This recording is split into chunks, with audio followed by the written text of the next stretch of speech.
WNYC Studios is supported by Odoo. When you buy business software from lots of vendors, the costs add up and it gets complicated and confusing. Odoo solves this. It's a single company that sells a suite of enterprise apps that handles everything from accounting to inventory to sales. Odoo is all connected on a single platform in a simple and affordable way. You can save money without missing out on the features you need. Check out Odoo at odoo.com. That's odoo.com.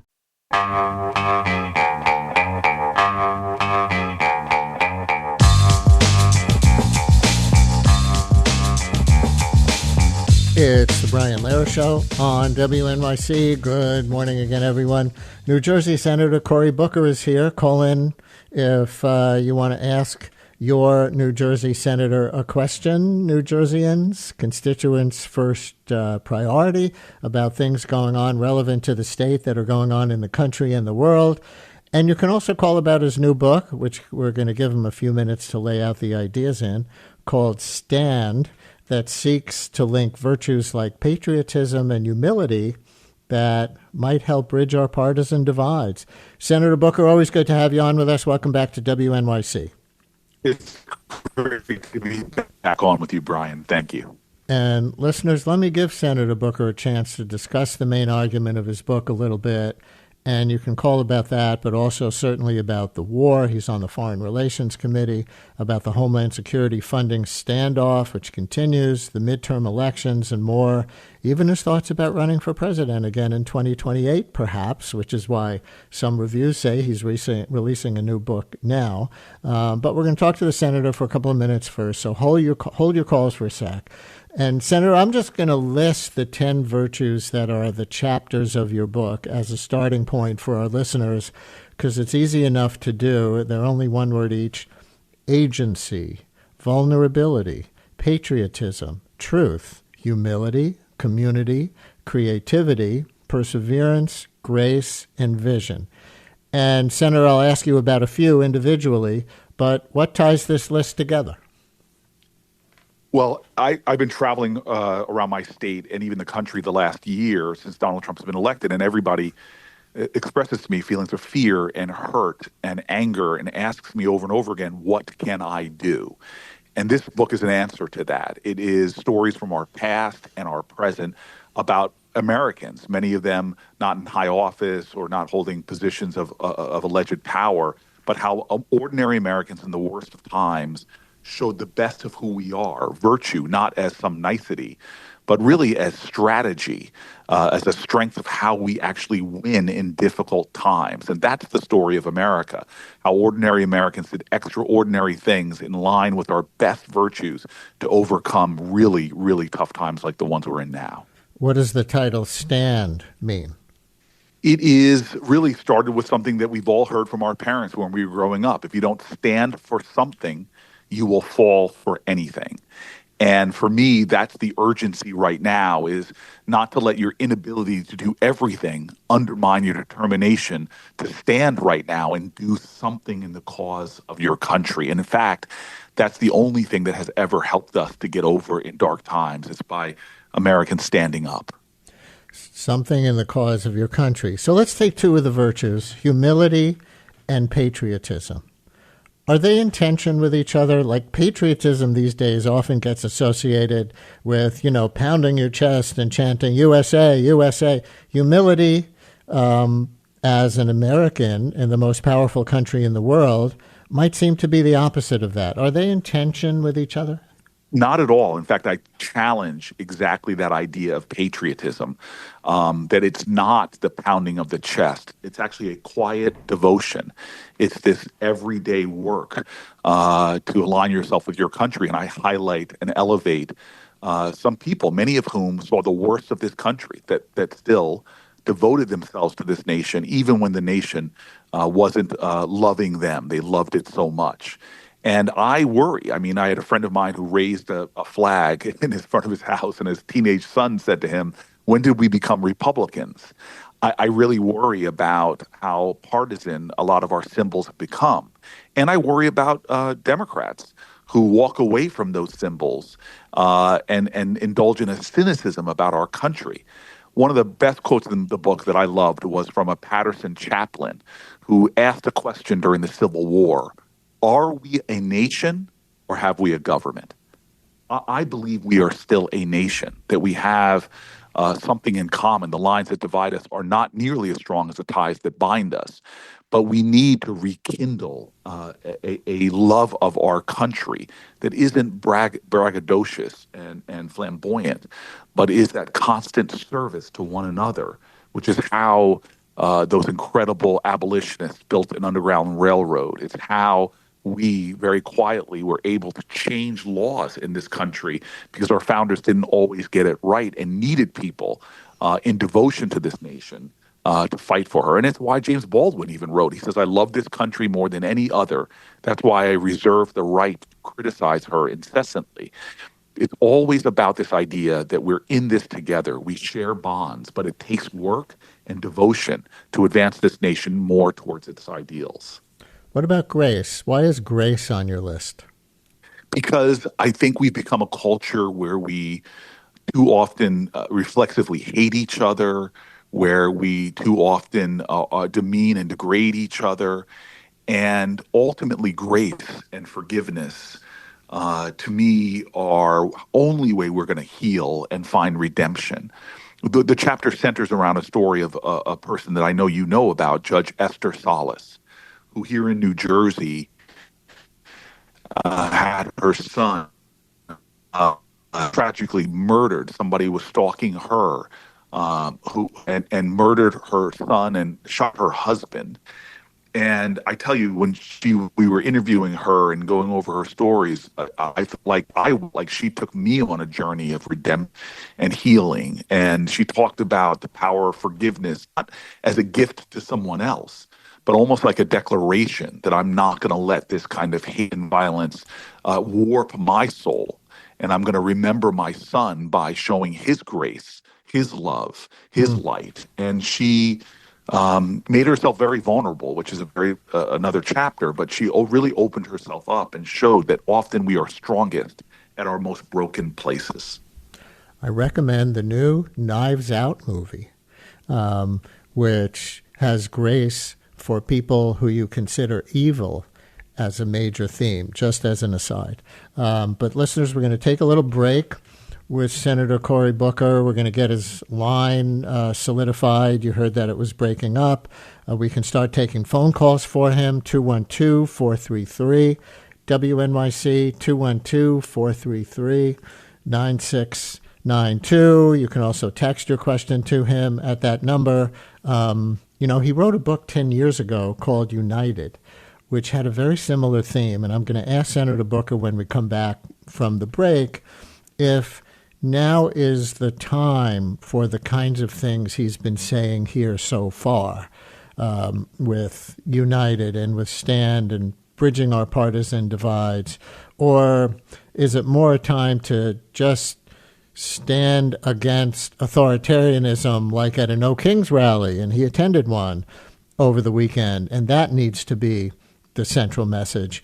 And we'll, of course, get his take on the war and other things right now. 212-433, WNYC for New Jersey Senator Cory Booker, 212-433-9692. Call or text as we continue in a minute. Brian Lehrer on WNYC as we continue with New Jersey Democratic Senator Cory Booker about issues in the news and his new book called Stand. Senator, I don't know if you heard me say before the break as we were trying to reconnect your line that following up on what you were saying before about bridging our partisan divides and knowing that you wrote a book called United a decade ago in which I think you made a similar case. Does the message need to change now, 10 years into the Trump era? I see you attended a No Kings rally on Saturday.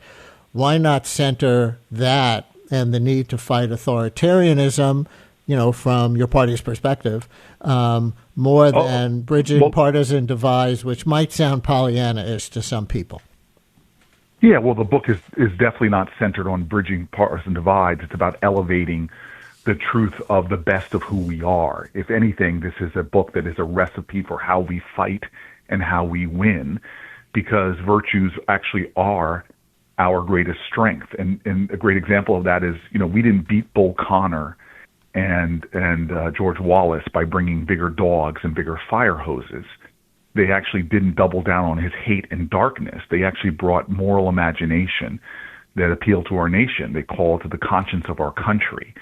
And time again in the book, I give examples of incredible fighters who were able to fight and persevere, like a great woman named Jennifer Keelan Chafin, who threw herself out of her wheelchair at 9 years old when the Americans with Disabilities Act was going nowhere, and used her elbows and her chin to crawl up the Capitol steps, an inaccessible building, and shocked the country, and was on the front pages of newspapers and dislodged a stalled bill.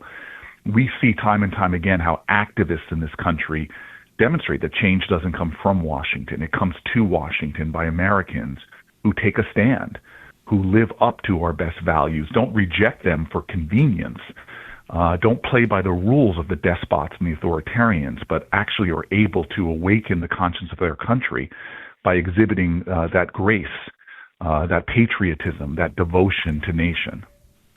Susan in Summit, you're on WNYC with your Senator Cory Booker. Oh, good. I'm happy to be here. And hi, Senator. I remember I met you, the first time at a Boy Scout event in Newark a long time ago. And what's your question You today? may not remember.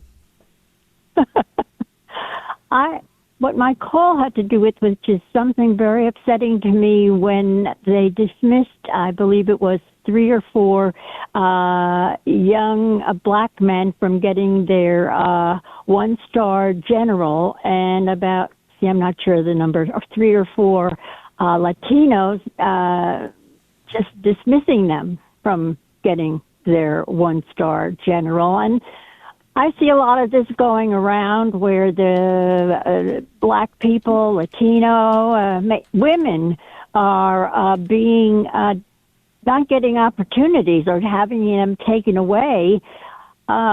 Is this a Jim Crow type of thing that we're heading into?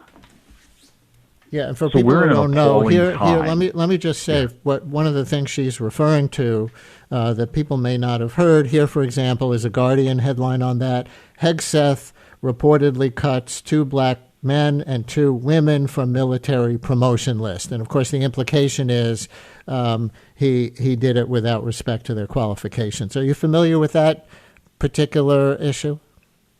Yeah, I'm very familiar with it. I'm familiar with him cutting really extraordinary trans soldiers who had distinguished records, bouncing them out of the military, him blocking promotions. And constantly he says, with an ironic pain, that this is about meritocracy, but it's not. He himself is an example of somebody unworthy for the position in which they're in, getting it. And he seems to be having this idea that I'm going to block pathways, the earned pathways for men, women who are minorities or in any way different than his thought of what a leader looks like. And so we're in a crisis. And on top of that, they're trying to erase history. They're trying to erase military history and the contributions we've had from diverse troops that have made our nation stronger and our defense more resolute. So I think we're in perilous times. I think this is an administration that in so many ways wants to try to create a Disney version of our history and wants to stop the advancement of qualified individuals, and says outrageous things where they question the qualifications of people that have proven themselves to be not only worthy of their positions, but extraordinary American patriots. And so this is something we have to name, call out, and then rally together to stop. Jim in Belmar, you're on WNYC with Senator Booker. Hello. Hello, good morning, Brian. Good morning, Senator Booker. My name is Jim Keedy. I'm a former councilman in the city of Asbury Park, currently living in my hometown of Belmar, New Jersey. Cory, we have met in the past when I ran for Congress in 2018 in the 4th District. For the last 2 years, I've been involved with the movement to end the genocide in Gaza. I have been to your office on multiple occasions with delegations from New Jersey Peace Action, New Jersey Care, Doctors Against Genocide, and you have refused to meet with us on every occasion. I am going to be back on the Hill on April 15th with Doctors Against Genocide, and I would like for you to make a public commitment to your constituents right now on this program to meet with our delegation. Senator. Sure. Thank you for that call. And this is an urgency that we bring peace to that region and we end the unnecessary deaths of civilians. It's something that I work with constantly. And we meet continuously with people from all over the spectrum, most recently with Palestinian leaders in New Jersey to talk candidly about the issues going on.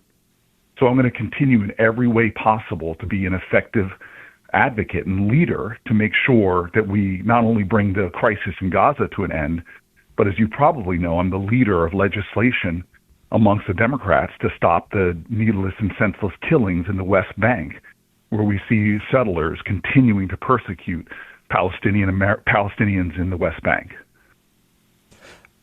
Related text, listener writes, I'm a constituent. Ask him why he's still taking AIPAC money and why he can't denounce Netanyahu as a war criminal. Well, number one is I have stopped taking all PAC money. So we announced 10 years ago that I would stop taking corporate PAC money, and I was one of the first people in Congress to do that, and I'm proud of that fact. And then getting ready for this election, I made a decision at the end of last year to stop taking all PAC money because I don't want any New Jerseyans ever to question what I stand for and that I'm fighting for them. I am proud to say that the majority of our funding has always come from individual donors, over 85% from individual donors. And so our focus is fighting for Jersey and fighting for Jersey interests. And as a diverse state with people who have strong views, as we heard from that other caller, what I've tried to do in my office is position myself to bring about an end to this conflict in Israel, a two-state solution, and, dear God, an end to all the humanitarian suffering that's going on in that region. So there's been coverage recently of more Democrats refusing to take campaign money from AIPAC. You're saying, as senator from a diverse state, you're going to take that as well as those from other interests who may be opposed to those of AIPAC? Well, yes. I think that we have a real problem with money in politics.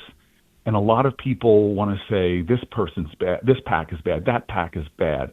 I'm just saying we need to get money out of politics. In the same way I did with corporate PACs, I'm making a stand not to take any, which makes me more reliant on small dollar contributions from people. But to me, I think the biggest cancer in our democracy, I witnessed the corruption in Washington, D.C. is large moneyed interest trying to undermine the rational, pragmatic reasoning of politicians and instead allow those special interests to reign supreme.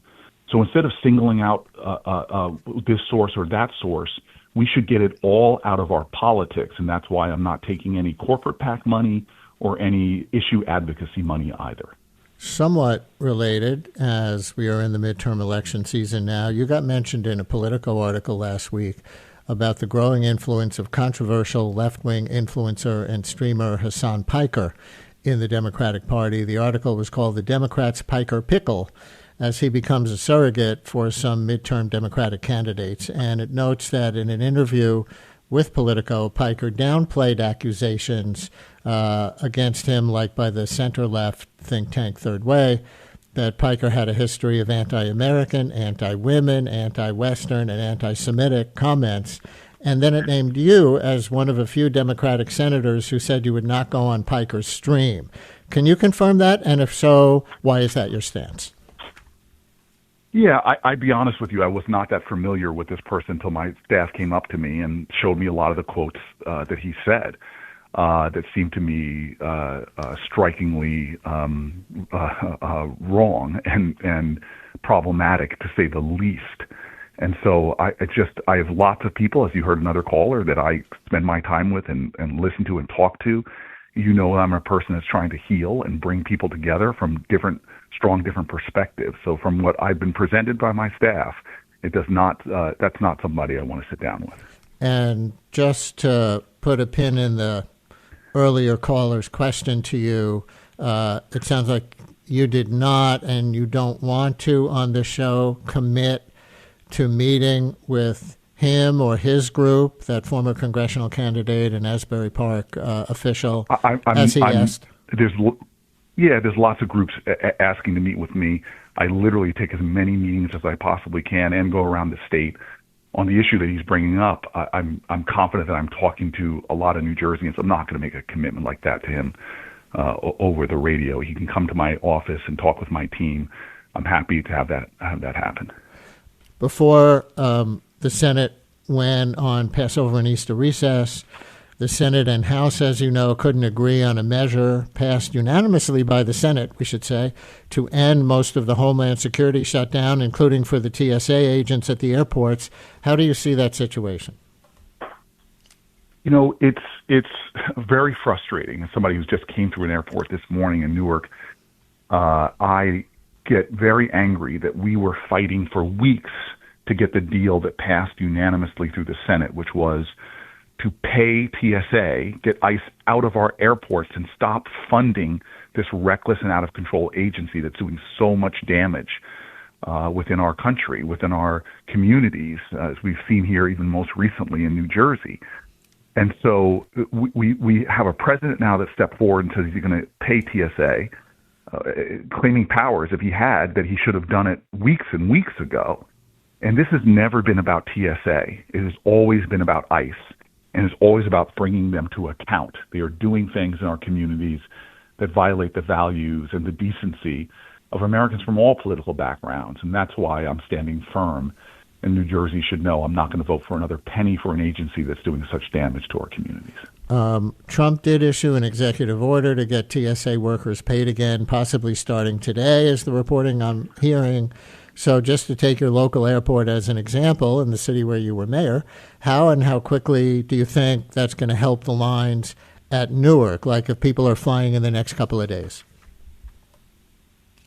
Look, that's the urgency right now, is this president has continued to do things that bring chaos and rising costs to Americans. The lines at the airport are wholly of his making because he decided to hold TSA hostage in order to try to leverage more funding for his out-of-control ICE. He's now making plane travel more expensive as he's causing the worst oil shock we have ever seen, worse than the 1970s. He's rising the cost of people's foods. He's cutting our health care.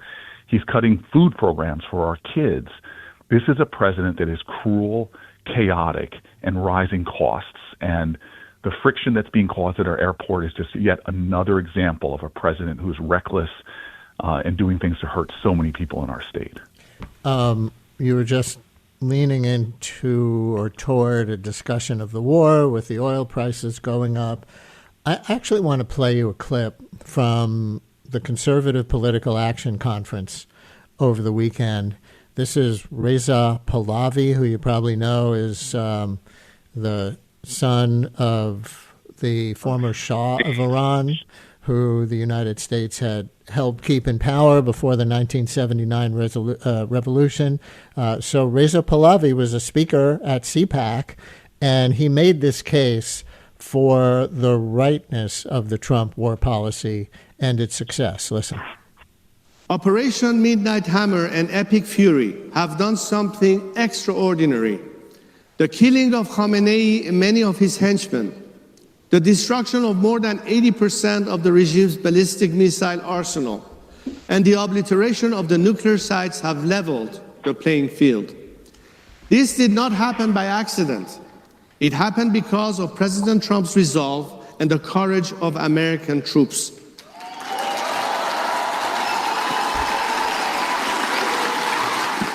Senator, you're on the Foreign Relations Committee. Your reaction? So I will tell you, fundamentally, this unilaterally decided war by Donald Trump unconstitutionally was put into place and executed without any clear provocation, and now without any clear off-ramp. He has caused our problems to go worse in the region. He may have assassinated or killed the leader of an evil regime, but now the regime has a more extreme leader. In addition to that, the $25+ billion he has spent on this could have extended the healthcare subsidies and ensured that millions of Americans had health insurance. So billions of dollars are being spent this week there. We have a more extreme regime. And then because he had no strategy and no adequate planning, we now have a choke point at the Strait of Hormuz that is causing all kind of challenges. 15 countries now have been directly attacked or had their bases attacked. More and more of our soldiers are being injured as he's now moving thousands of more troops into the region, all while not coming to Congress as the Constitution says. And so this has been folly at every point. It is one of the most costly war engagements we've had, the biggest buildup since the war in Afghanistan. It is being done in an unconstitutional and unacceptable manner. And because Donald Trump is so chaotic and so unstrategic, we now are finding ourselves in a quagmire with no clear off-ramp and no clear, literally, objectives in which we can achieve. One more, and I will say we're getting a lot of questions like this on the phones and in our text message. That doesn't mean it, like a scientific poll, reflects what most of the audience is thinking. Maybe it's the most activated people who are calling in and texting, but I do want to represent. So, Kevin in Manhattan, you're on WNYC with Cory Booker. Kevin, are you there? Sorry, me? You. Oh, sorry, I'm actually on one side. Senator Booker, you talked a little bit about your books, and I just want to ask you what your thoughts are on the, kind of widespread and growing notion among the Democratic base that, their party and the party leadership isn't really standing up for them. They might issue some platitudes when ICE funding comes up, when Trump unilaterally started this war in Iran. But, the statements will be about process. They'll be about, not having Congress, not having the president come to Congress to talk to them, and not really about, the substance of what the base, stands for, that they don't want wars of aggression, that they don't want Trump's appointees to get nominated. But we kind of see this, Kevin, you don't think that holding up Homeland Security funding with the resulting pain so that the ICE agents have rules of engagement that the Democrats support is taking action? In this particular case, we've seen a little bit more movement from them, but we've also seen the government get funded a couple times in the past and there's usually a rotating cast of villains where, you'll always be able to pass something in the House ultimately with like 2 or 3 votes. And I just want to get in that, I think it's very clear to the audience that Cory Booker is exploring a presidential run, and, he has this book out, Stand. But I think what's really emblematic to me and, a lot of people that I talk to is, Cory Booker did a 24-hour whatever filibustering nothing. And at the same time, we had so many, Trump appointees get through. We had USAID defunded, defanged. We had, all these all these departments just completely eviscerated. And those first couple months, which I think that's when he kind of gave his filibuster, we saw so much destruction of the federal government apparatus. And well, Kevin, real quick, a follow-up question from me, and then of course I'll let Senator Booker respond. Many Democrats have said we don't control the levers of government right now, so we couldn't stop a lot of those things, and that Senator Booker's 24-hour or so filibuster did a lot to draw attention to those issues, and the Democrats have limits in their power. What would you say to that? I mean, no one disputes that they're not in power right now. And if it comes down to a 50-50 vote, then they're not going to pass anything.